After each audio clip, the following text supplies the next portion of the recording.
I talked to my sons today about, Vietnam today is substantially further away than World War II was when I was kind of coming of age in the 70s. And World War II felt like ancient by then, right? By the 70s. I couldn't even fathom a world where that was the war that was being fought, and yet, it's basically the Gulf War to today, right? For me, growing up in the 70s, World War II was the exact same distance as the first Gulf War, or the Clinton presidency was.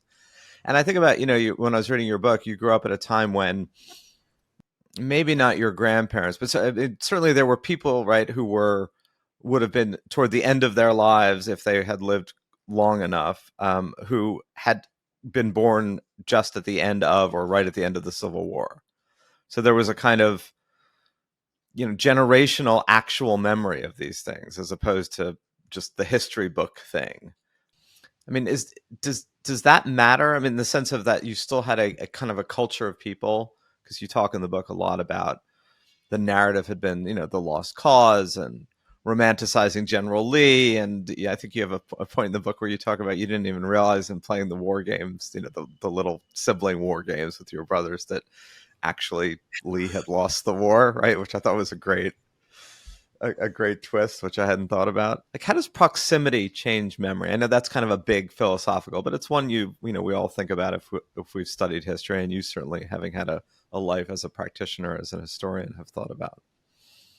Well, I share that sense that you just described of how close things seem in time as you get older, as a decade is only a fifth of your life, or a smaller portion of your life. You realize how fast a decade can go. And so part of what happened as I was doing the research and writing this book is I realized how close in time a lot of these events were. That first of all, as for you, World War II seemed, though I'm much older than you, World War II seemed very distant, even though I knew my father had fought in it, but that was a long time ago, before I was born.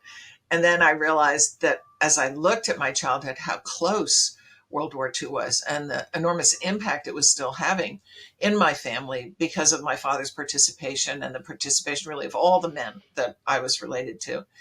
I also came to realize that as I was working on the book, my grandmother was born, who figures as a major presence in the book. She was born in 1894, and her father was born in 1861. So he grew up in the aftermath of the Civil War, and I'm sure communicated to her. He was a Southerner. He was born in North Carolina, lived most of his life in Tennessee. My grandmother grew up in Tennessee. The ideas and experiences that were very vivid for her as she heard them from her father and experienced them herself were just part and parcel of that post-Civil War era, with all the racial conflict, the racial hierarchies, the adulation of Civil War generals. My grandmother spoke about William Tecumseh Sherman with horror, as if he was a very nasty man who she had known personally when she was growing up. Of course, that wasn't true, but he was nevertheless very vivid in her mind. So the shortness of history is something that becomes very, I think, vivid when you get older. And it came that way for me as I was writing this book. And that made me think in a different way, a personal way, about the past, to use Faulkner's much repeated phrase, never being dead. It was never dead in the lives of the people that I grew up with, and the family members who shaped me. Picking up on that, I was really struck by, in particular, the descriptions of your mother and your relationship with your mother, and how much you painted some of your mother's personal and psychological struggles. So you talk about maybe she had anorexia. You described her, though, as a product of like social, cultural, and historical conditions. That was very striking to me, because I kind of grew up it's like we're in a literary genre now when it comes to talking about your family and personal relationships, that like everything is trauma. And I feel like this way of thinking about your intimate relationships and the people around you as still products of larger forces has kind of, I don't want to say been lost, but it's certainly gone out of style. Was that something that you had in mind as you were writing, or do you just write like that because you are a historian, so that's how you look at things? Well, I I think partly it's I'm a historian and that's how I look at things, but I also felt my mother was indeed contained by these social structures and expectations that were stifling, and that these were realities for her, that whatever her psychological makeup was independent of them, she still was surrounded by these walls that prohibited her from taking a different direction in life.